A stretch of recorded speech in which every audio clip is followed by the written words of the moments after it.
Bismillahirrahmanirrahim. Dear students, Assalamu alaikum wa rahmatullah.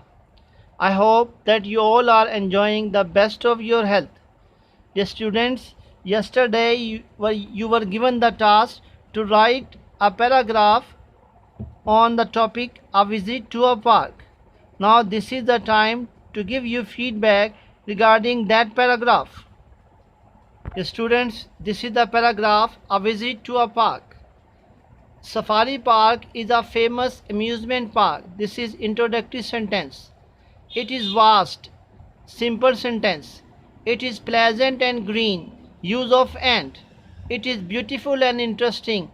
Second sentence using and. There are many lawns in it. Use of there. There are cages for different types of birds in it. Use of there.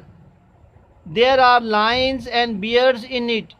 Another sentence using there. There is a fish farm in it also. Fourth sentence using there. Next sentence. It is airy and wide. Moreover, it is spacious too.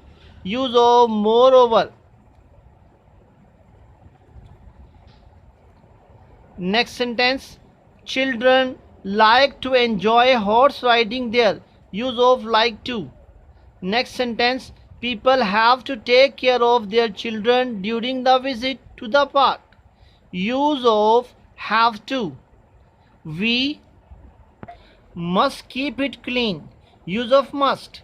I like it very much because it is a source of entertainment. Closing sentence using because. It is a blessing of Allah to have such places in our city. So this is the closing sentence number 2. Okay student, this is enough for today. May Allah bless you. Take care of yourselves. Assalamu alaikum wa rahmatullah.